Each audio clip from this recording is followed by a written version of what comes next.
Sejalan dengan SDGs dan RPJMN Rencana Pembangunan Jangka Menengah Nasional 2020-2024 menurut Perpres 18 tahun 2020 yang juga menjadikan SDM berkualitas dan berdaya saing sebagai salah satu tujuan utamanya. Di dalam RPJMN tersebut menargetkan prevalensi merokok pada usia anak dan remaja turun dari angka 9,1 pada tahun 2018 menjadi 8,7 pada tahun 2024. Hal ini tentu menjadi peringatan bagi kita semua untuk segera meningkatkan upaya-upaya agar target penurunan prevalensi merokok anak bisa segera turun. Salah satu strategi yang telah diamanatkan dalam RPJMN adalah seiring dengan tema HTTS tahun 2020 adalah perluasan layanan berhenti merokok. Berdasarkan data jumlah puskesmas yang dirilis oleh Kemenkes tahun 2020 sebanyak 10.166 unit puskesmas, namun evaluasi di periode Januari-Maret tahun 2021 ternyata hanya 253 puskesmas atau sekitar 2,5% saja yang aktif melaksanakan layanan berhenti merokok. Indikator layanan berhenti merokok yang perlu dicapai dalam periode pembangunan saat ini adalah 40% FKTP di 350 kabupaten kota menyelenggarakan layanan berhenti merokok, atau setidaknya ada 4.066 fasilitas kesehatan tingkat pertama yang bisa melayani berhenti merokok. Integrasi program antara program layanan berhenti merokok dengan program lainnya seperti program screening kesehatan siswa sekolah, program penanganan stunting, atau program Indonesia Sehat dengan pendekatan keluarga atau PISPK. Untuk itu, pemerintah daerah perlu cermat dalam manfaatannya agar mendorong penurunan prevalensi merokok. Bapak Ibu sekalian, begitu besar sumber daya yang perlu kita persiapkan untuk menurunkan prevalensi anak merokok. Dan lebih besar lagi apabila diakumulasikan dengan biaya penanganan dampak kesehatan akibat rokok. Mengenai layanan berhenti merokok, ini nanti juga ada sebagian yang bisa di-cover juga dengan DBHCHT dan pajak rokok. Kita masuk dulu untuk yang DBHCHT ya Bapak Ibu. Nah, kalau kita melihat DBH atau dana bagi hasil, ini ruang lingkupnya cukup luas. Jadi ada beberapa jenis penerimaan negara yang dibagi hasilkan dalam bentuk DBH. Salah satunya adalah penerimaan yang dari cukai hasil tembakau. Ini kita biasa menyebutnya DBH-CHT. DBH ini adalah dana yang dialokasikan dalam APBN kepada daerah berdasarkan angka persentase tertentu dari pendapatan negara. Tujuannya adalah untuk mendanai kebutuhan daerah dalam rangka pelaksanaan desentralisasi. Kemudian tadi seperti sudah saya sebutkan sebelumnya, DBH ini jenisnya ada bermacam-macam dan salah satunya adalah DBH-CHT. DBH-CHT ini adalah sebagian dari cukai hasil tembakau yang dipungut oleh pemerintah pusat. Kemudian 2% dari besaran itu dibagi hasilkan kepada daerah. Nah, tentunya yang menerima DBH-CHT ini adalah daerah-daerah atau provinsi yang merupakan penghasil cukai atau provinsi penghasil tembakau. Satu catatan mungkin Bapak Ibu, untuk bidang kesejahteraan masyarakat yang porsinya 50% ini sifatnya lebih fleksibel. Dalam artian apabila pemerintah daerah tidak memerlukan sebesar 50% ini, maka sisanya bisa dialokasikan ke bidang kesehatan. Jadi bisa ada sedikit anggaran ini untuk bidang kesejahteraan masyarakat. Nah, ini juga berarti bahwa masih ada ruang bagi pemerintah daerah untuk memanfaatkan dana DBH-CHT supaya penggunaannya lebih terarah ke bidang kesehatan. Nah, untuk program kegiatannya apa saja yang termasuk di sini? Untuk pelayanan kesehatan yang dapat dilakukan adalah kegiatan yang bersifat promotif atau preventif. Kemudian bisa juga digunakan untuk kegiatan pelayanan yang bersifat kuratif atau rehabilitasi. Ini kalau yang untuk pelayanan. Kemudian untuk DBHCHT ini juga bisa digunakan untuk menyediakan atau meningkatkan dan memelihara sarana dan prasarana kesehatan. Untuk kegiatan yang termasuk di sini, ini bisa untuk penyediaan gedung fasilitas kesehatan, kemudian penyediaan alat kesehatan, dan penyediaan obat-obatan.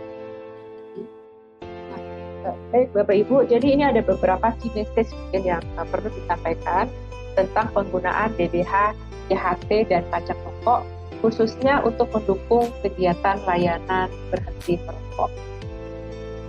Yang pertama, untuk DBH, CHT, dan pajak rokok, ini merupakan salah satu sumber pendanaan yang secara spesifik memang diperuntukkan bagi sektor kegiatan. Untuk kegiatannya sendiri, ini bisa meliputi kegiatan pelayanan kesehatan yang bersifat promotif dan preventif, misalnya sosialisasi tentang kesehatan. Dan dalam sosialisasi ini juga bisa mencakup materi tentang rokok. Yang kedua, diperlukan sinergi antara pemerintah pusat dan daerah untuk memastikan bahwa ada perencanaan, pelaksanaan, pemantauan, dan evaluasi tentang penggunaan DBH dan pajak rokok, agar kegiatan yang dilakukan tepat sasaran dan manfaatnya dapat dirasakan oleh masyarakat. Kemudian yang ketiga, untuk pendanaan sektor kesehatan, termasuk di antaranya layanan berhenti merokok, ini dapat didanai dari APBD. Jadi Bapak Ibu, DBH, CHT, dan pajak rokok ini hanya sebagian saja dari APBD yang bisa digunakan untuk sektor kesehatan. Dan khususnya untuk DBH, CHT ya Bapak Ibu, itu ada ketentuan-ketentuan untuk penggunaannya. Nah, kalau ada kegiatan-kegiatan layanan berhenti merokok yang tidak bisa tercakup dalam kegiatan yang bisa didanai dari DBH, CHT, tentunya ini bukan berarti bahwa kegiatan itu tidak bisa dilaksanakan, karena dari sumber APBD ini masih ada sumber-sumber pendapatan lain yang bisa digunakan, misalnya pajak rokok. Kemudian pemerintah daerah juga bisa menggunakan seperti DAU, misalnya dana alokasi umum, kemudian DBH atau jenis PAD lainnya yang kegiatannya tidak dibatasi.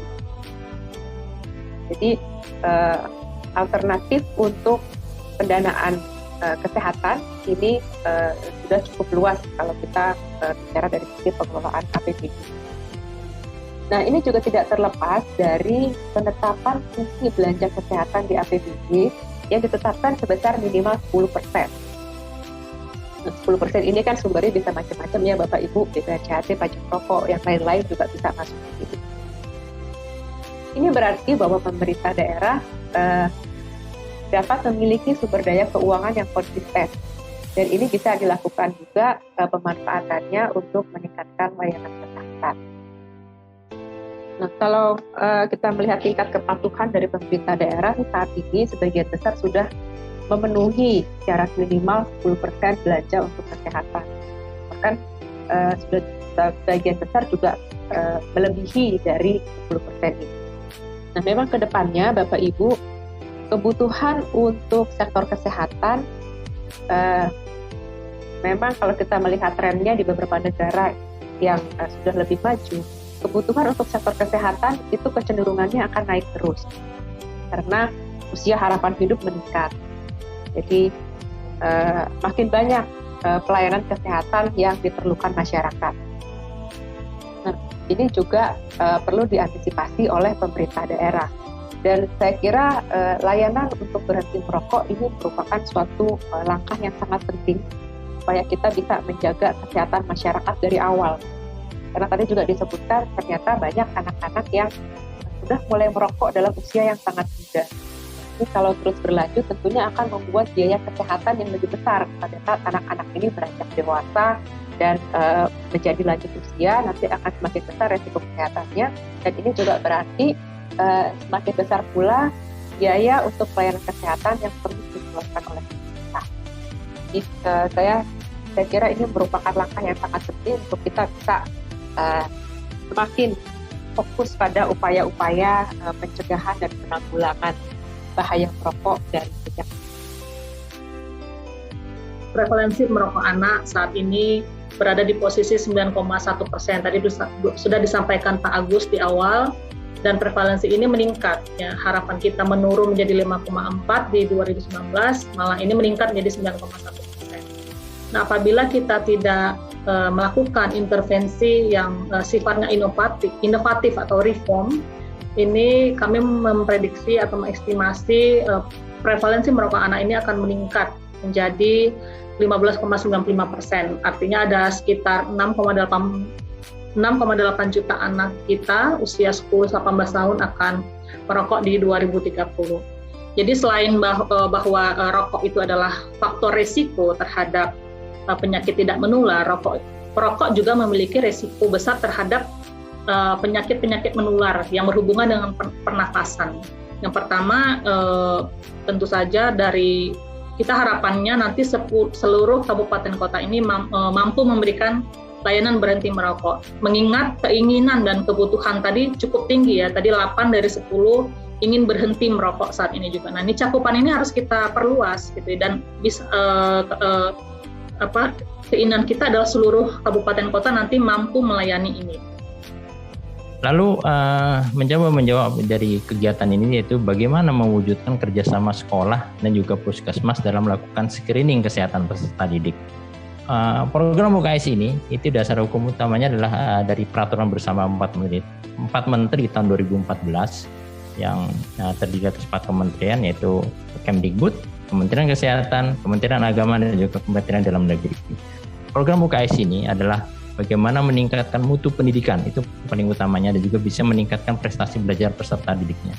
Nah, cara untuk bisa mencapai hal tersebut yaitu adalah bagaimana ada 3 kegiatan pokoknya, yaitu membangun PHBS di peserta didik atau perilaku hidup bersih dan sehatnya, bagaimana juga memungkinkan pemantauan tumbuh kembang dari peserta didiknya sehingga harmonis sesuai dengan usianya, dan ini tentunya membutuhkan koordinasi dengan puskesmas.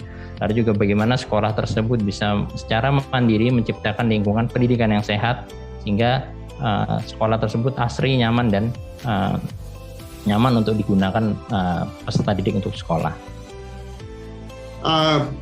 So there is no science needed to know more, because these pre-existing conditions come because of risk factors, and tobacco is the biggest contributor to it.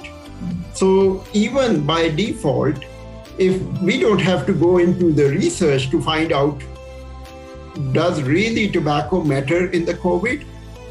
It does, because everyone who is a patient of heart disease, stroke, or a patient of diabetes, or any other illness, long-term illness, lung disease, cancer, unfortunately, these are the ones to date that we have seen have fallen victim to COVID. And we cannot deny that, but we can certainly stop that to happen. Seperti semua yang diketahui, tentu saja ini tidak akan bisa sejalan dengan apa yang visi yang ditetapkan oleh Presiden terkait dengan mewujudkan SDM unggul. Dan kita bersama mungkin harus melakukan sesuatu upaya-upaya untuk bisa menurunkan dan mencegah angka ini bertambah. Semua kita memahami bahwa merokok itu berbahaya. Merokok itu sangat terkait dengan dampak bagi kesehatan. Tapi pada kenyataannya prevalensi merokok ini terus meningkat. Ini yang memang harus menjadi satu perhatian yang serius dari kita bersama. Dalam kesempatan ini kami Fitremita ASA akan memperkenalkan alat smoker laser, yaitu alat carbon monoxide breath monitoring ya. Oke, ini adalah alat untuk sebagai CO breath test yang digunakan untuk membantu penilaian dan kontrol atau screening kadar CO di dalam tubuh melalui tiupan nafas secara non-invasif. Alat ini mudah karena kita melakukan 4 langkah. Ya, inilah tadi yang seperti saya sudah sampaikan bahwa interpretasi hasil dari alat ini informatif karena di dalam alat sudah tertera ada indikasi warna yang menentukan bahwa alat ini hasil yang dikeluarkan normal atau abnormal, yaitu mikro dengan rentang pembacaan 0 sampai 500 ppm. Di sini alat ini bisa mengukur ambience atau kadar CO di ruangan. Kemudian di sini juga bisa mengukur paparan karbon monoksida di dalam ibu hamil. Jadi alat ini lebih komplit dalam hal fiturnya. Satu paket itu terdiri dari ada satu alat, satu unit alat smoke equalizer, ada deep piece filter 12 pieces, kemudian ada steribate mode piece 250 pieces per box, dan monitoring cleaning wipes. Nah, sebagai bukti komitmen kami bahwa kami di sini memiliki cakupan distribusi yang luas di seluruh Indonesia, dan kami punya tim yang siap siaga dalam hal nanti jika dibutuhkan membantu pemerintah dalam hal melakukan sosialisasi dan edukasi program tersebut. Karena tim kami yang ada di daerah ini sudah kami bekali dengan alat-alat demo, dan itu bisa digunakan, dan kami siap berpartner dan kami siap membantu program ini agar sukses sampai ke depannya. Terima kasih.